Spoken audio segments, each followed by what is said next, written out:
Hi hello ನಮಸ್ಕಾರ. ಇವತ್ತು ಬೆಂಡೆಕಾಯಿ ಕರಿ ಮಾಡ್ತಾಯಿದ್ದೀನಿ.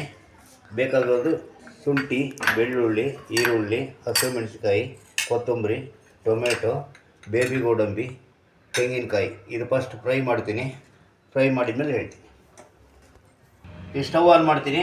ಬೆಂಡೆಕಾಯಿ ಫಸ್ಟು ಆಯಿಲಲ್ಲಿ ಫ್ರೈ ಮಾಡ್ಕೋಬೇಕು.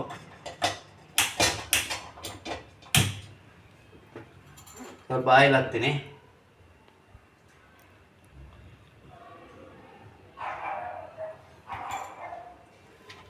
ಇವಾಗ ಬೆಂಡೆಕಾಯಿ ಹಾಕ್ತೀನಿ.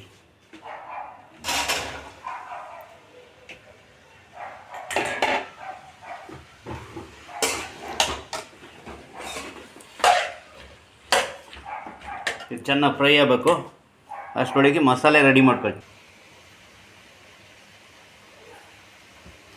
ಹಾಯ್ ಹಲೋ ನಮಸ್ಕಾರ. ಇವಾಗ ನಂದು ತಾತ ಮಾಡ್ತಾಯಿದ್ದೆ. ಲೈಕ್ ಮಾಡಿ ಆಮೇಲೆ ಸಬ್ಸ್ಕ್ರೈಬ್ ಮಾಡಿ.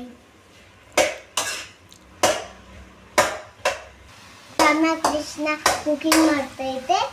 ಇವಾಗ ನಾವು ಸ್ಪೆಲ್ ಮಾಡೋಣ. ಸ್ಟಾರ್ಟಿಂಗ್ ಮಾಡಿ ಫಾಲೋ ಮಾಡಿ. Ramakrishna YouTube channel.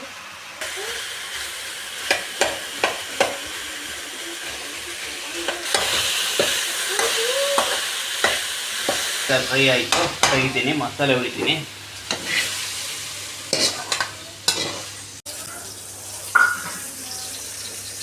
ಶುಂಠಿ ಹಾಕ್ತೀನಿ, ಬೆಳ್ಳುಳ್ಳಿ, ಹಸಿಮೆಣಸಿಕಾಯಿ, ತೆಂಗಿನಕಾಯಿ, ಬೇಬಿ ಗೋಡಂಬಿ,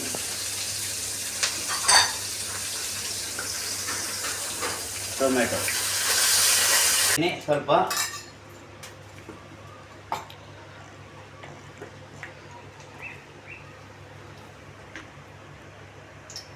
ಸ್ವಲ್ಪ ಸಾಸಿವೆ ಹಾಕ್ತೀನಿ.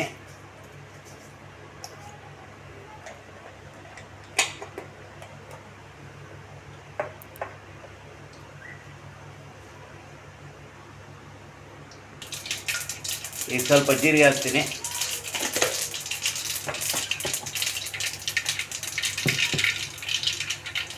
ಸ್ವಲ್ಪ ಈರುಳ್ಳಿ ಒಗ್ಗರಣೆಯಲ್ಲಿ ಸ್ವಲ್ಪ ಫ್ರೈ ಆಗಬೇಕು. ಈರುಳ್ಳಿ ಫ್ರೈ ಆದಮೇಲೆ ಈ ಮಸಾಲೆ ರುಬ್ಬಿರೋದು ಹಾಕ್ತೀನಿ.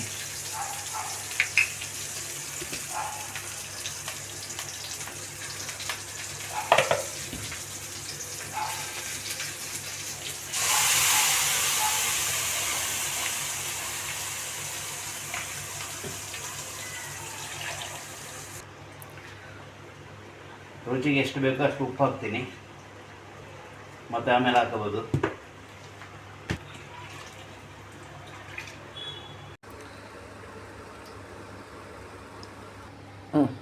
ಇವಾಗ ಮತ್ತೆ ಹಾಕ್ತೀನಿ.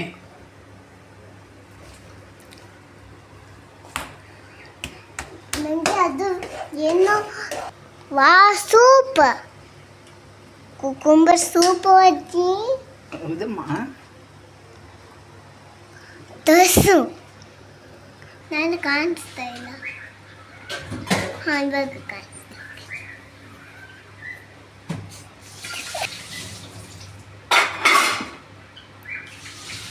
ಇವಾಗ ಬೆಂಡೆಕಾಯಿ ಕರಿ ಆಯಿತು. ನಾವು ಗಟ್ಟಿ ಬೇಕಾದ್ರೆ ಮಾಡ್ಕೋಬೋದು. ಇವಾಗ ನಾನು ಸ್ವಲ್ಪ ನೀರಾಗಿ ಮಾಡಿದ್ದೀನಿ.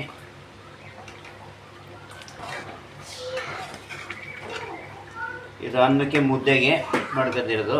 ಚಪಾತಿಗಾದ್ರೆ ಸ್ವಲ್ಪ ಗಟ್ಟಿ ಮಾಡ್ಕೊಳ್ಬೋದು. ಬೆಂಡೆಕಾಯಿ ಕರಿ ಚೆನ್ನಾಗಿ ಬಂದಿದೆ. ಲೈಕ್ ಮಾಡಿ, ಫಾಲೋ ಮಾಡಿ.